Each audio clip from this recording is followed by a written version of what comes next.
Je m'interroge ce jour sur la question des soupçons de détournement de 2 milliards de francs CFA dans un programme spatial entre guillemets inexistant, inopérant, peut-être en cours d'étude encore dans ce pays. Le Cameroun est plongé dans une affaire troublante où plus de 2 milliards de francs CFA auraient disparu dans un programme spatial. Les contribuables déjà affectés par une situation économique difficile s'interrogent sur la gestion opaque des fonds publics.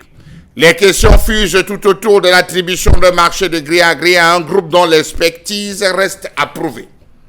C'est la décision numéro 000210-MPT-SG, DAG, SDBM, SMA du 12 octobre 2023, signé par le ministre des Postes et Télécommunications, qui a attribué un marché de plus de 2 milliards de francs CFA au groupement Euroconsult, Intech, SAL, Digiglobe, qui a mis les feux aux poudres. L'objet de ce marché, la réalisation d'une étude technique approfondie en vue de la mise en œuvre d'un programme spatial au Cameroun. Selon les résultats de l'appel d'offres signé le 12 octobre, les études réalisées par le consortium associé au cabinet parisien seront subdivisées en 4. Des études préliminaires, études sur l'approche institutionnelle, réglementaire, les procédures relatives au déploiement du programme spatial. 1. Des études portant sur les enjeux de défense et de sécurité inhérents à ce projet. 2. L'étude des sites susceptibles d'abriter les composantes du programme, c'est-à-dire les endroits au Cameroun où il faudra abriter les composantes du programme. Des études d'impact environnemental et social. Et enfin une étude d'avant-projet sommaire et enfin une étude d'avant-projet détaillé. En gros, il sera question pour les cabinets de réaliser un montage financier détaillé du projet, les implications juridiques, sociales, économiques et environnementales, l'échéancier d'exécution, le type de contrat envisageable, régie, public, privé, partenariat.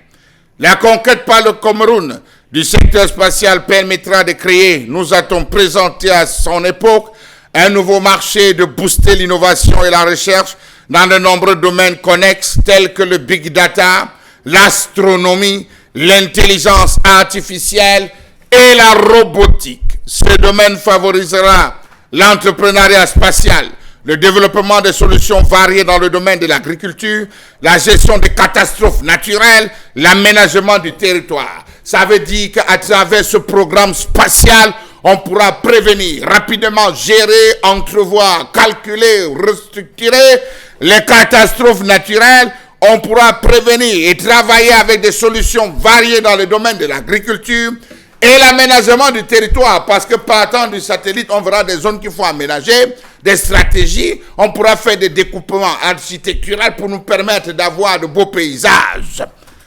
Grosse incongruité dans cette affaire, de l'avis des experts. À la première observation, on se rend compte que parmi les entreprises arrêtées, il se présente comme un cabinet de conseil en stratégie, mais son expertise dans les programmes spatiaux est sujette à controverse. L'autre entreprise de grosse incongruité, une entreprise camerounaise spécialisée dans le développement des infrastructures routières. Il est légitime pour nous de douter de sa capacité à gérer un projet spatial, raison pour laquelle il a fallu mener un ensemble d'interrogations. Dernière entreprise, c'est une entreprise camerounaise spécialisée dans les technologies informatiques dont le site web a été créé en 2022. Ce qui soulève des inquiétudes quant à son expérience dans le domaine spatial. Voilà qu'on lance un projet et qu'après étude, on confie le marché à des entreprises qui, dit-on, des entreprises après enquête, ne maîtrisent rien ou peut-être sont en train de se performer sur la question spatiale avec une entreprise dont approché, les responsables ont confié qu'effectivement il faut dans l'expertise sur le domaine spatial, il faut une étude, une analyse. C'est au gouvernement camerounais d'en décider de comment est-ce que les choses vont se déployer. Dans tous les cas, ils ont une façon de fonctionner. Ce qui rend cette affaire encore plus troublante, c'est le fait qu'il n'y ait pas eu d'appel d'offres pour ce contrat de plus de 2 milliards de francs CFA. Le marché a été attribué de gré à gré, ce qui signifie que le ministère des Postes et Télécommunications a choisi directement ses cabinets, dont certains semblent avoir peu ou pas d'expertise, entre guillemets, dans le domaine de la technologie spatiale. À moins qu'on nous fasse comprendre que ces cabinets, étant là, vont aller elles-mêmes chercher encore faire la sous-traitance de la sous-traitance, ce qui va encore alourdir le travail. Comment comprendre que les priorités de nos dirigeants ne sont pas en adéquation avec les besoins des populations? Le gouvernement camerounais veut préparer le lancement de son programme spatial, comme le Kenya très avancé, l'Ouganda, l'Angola ou encore l'Égypte qui ont lancé des satellites dans l'espace. C'est pas un problème impossible, mais c'est qu'il y a des réalités plus percutantes, des réalités plus importantes à gérer aux yeux des populations ou du peuple. Comment comprendre qu'alors que le système éducatif est paralysé, depuis la rentrée scolaire 2023-2024, les Camerounais se retrouvent à apprendre que le Cameroun va débourser plus de 2 milliards de francs CFA pour une étude technique approfondie en vue de la mise en œuvre d'un programme spatial au Cameroun. Oui, c'est vrai. On a discuté de cette question, on nous a fait comprendre à cette époque que l'étude d'un programme, quand on confie l'étude d'un programme pour un programme spatial, ça va même à plus de 8 à 10 milliards de francs CFA seulement l'étude. Oui, c'est un domaine assez vaste. 2 milliards ne représentent rien, c'est des amis. Comme un MA60 acheté était égal à 2 autres MA60 offerts. Comment penser une telle dépense dans un pays où les besoins en eau, électricité, routes, hôpitaux et autres services de base ne sont pas encore couverts? C'est une dépense de la vie de certains experts inutile, voire un luxe et une gabegie. Combien de Camerounais ou d'étudiants camerounais ont été formés en robotique? Combien d'ingénieurs en robotique, docteurs ingénieurs en robotique, le Cameroun compte-t-il? Point d'interrogation. Cela nous servira à quoi si sur le simple fait manuel, avec la dotation informatique, la mauvaise connexion Internet, on n'a rien pu faire et rien faire avancer dans ce pays? Déjà que le projet TNT a accouché d'une grosse souris obèse, si le gouvernement n'a pas été capable de livrer l'autoroute Douala-Yaoundé, ou Yaoundé-Douala en 10 ans, on facturera plus de 225 milliards de francs CFA, le transport d'énergie de Memvele, le complexe sportif de Lembe et d'autres projets, est-ce que c'est cette affaire de programme spatial qui arrivera à fin? Point d'interrogation. Il faut donc dire qu'on se pose seule question, 2 milliards de nos francs pour faire quoi? Il fallait dire que cette étude devait être mise à disposition dans un délai relativement court. Comment un marché d'une telle ampleur a-t-il pu être attribué de gré à gré? Pourquoi confier un projet aussi spécifique à un groupement dont l'expertise dans le domaine spatial reste à prouver? L'étude a-t-elle réellement été menée? Les fonds ont-ils été utilisés comme prévu? Pourquoi le gouvernement et particulièrement le Premier ministre reste-t-il silencieux sur cette affaire? Le Cameroun a-t-il toujours l'ambition de développer un programme spatial? Interrogée sur le sujet par les journalistes de la télévision à capitaux publics, la ministre des Postes et Télécommunications avait soutenu qu'il s'agissait là de la matérialisation de la politique de digitalisation du gouvernement impulsée par son Excellence le chef de l'État, Paul Biya. Les mines postales expliquaient que le programme spatial camerounais permettrait de connecter à Internet 15 000 villages. Bravo! 15 000 villages. Connecter à Internet 23 000 écoles primaires, dont 14 000 situées en zone rurale. 4 400 écoles secondaires et 6 000 structures de soins, y compris 4 500 petits dispensaires.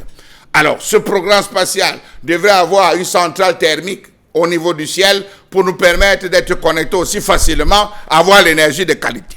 Au niveau des services publics, ce programme spatial permettrait, dixit Madame le ministre Postel, permettrait de mettre fin à la limitation actuelle de la bande passante, améliorant l'efficacité et l'accessibilité des services de l'État.